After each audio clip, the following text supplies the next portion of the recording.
International youth day కార్యక్రమానికి అధ్యక్షత వహించినటువంటి ఏపీసాక్స్ ప్రాజెక్ట్ డైరెక్టర్ శ్రీ పార్థసారథి గారికి, ఈ కార్యక్రమానికి ముఖ్య అతిథులుగా ఇచ్చేసినటువంటి కమిషనర్ స్కూల్ ఎడ్యుకేషన్ శ్రీమతి వాణిమోహన్ గారికి, అట్లానే ప్రముఖ సినీ నటి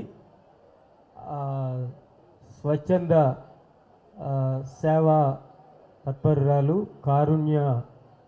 జీవకారుణ్యానికి నాయకత్వం ఉద్యమానికి నాయకత్వం వహిస్తున్నటువంటి ప్రముఖ నటి శ్రీమతి అక్కినేని అమల గారికి, ఈ వేదిక మీద ఉన్నటువంటి నా సహచర అధికారులకి,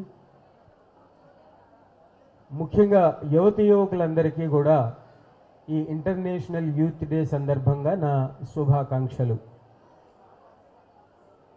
దయచేసి అందరూ కూడా నిశ్శబ్దంగా కూర్చోవాలి.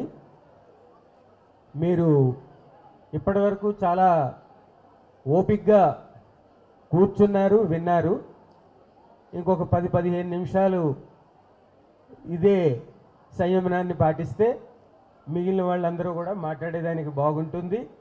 అందుకే మరి మీరంతా కూడా ఇప్పుడు చదువుతున్నారు అంటే అకాడమిక్గా స్కూల్స్లో మీరు మంచి మంచి మార్కులతో స్కూల్ ఫస్ట్ వస్తున్నారు, డిస్ట్రిక్ట్ ఫస్ట్ వస్తున్నారు, స్టేట్ ఫస్ట్ వస్తున్నారు. అట్ ద సేమ్ టైం చదువు ఒక్కటే కాకుండా జీవితంలో మనం ఒక మంచి నాయకుడిగా ఎదగాలి అంటే మన వ్యక్తిత్వాన్ని చాలా పెంచుకోవలసినటువంటి అవసరం.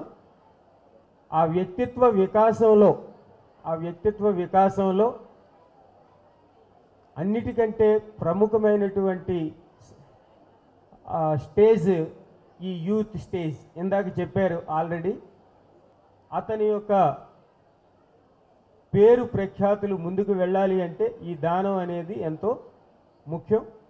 మరి ఆ విధంగా మీరందరూ కూడా అయితే ఈ అవయవ దానం చేయడంలో ముఖ్యమైనటువంటి సమస్య ఎక్కడొస్తుంది అంటే సెంటిమెంట్ల వల్ల.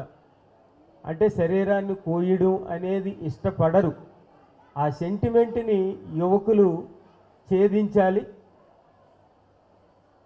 దానిపై ప్రజల్లో మంచి అవగాహన తీసుకొని రావాలి. మరి మీ అందరికీ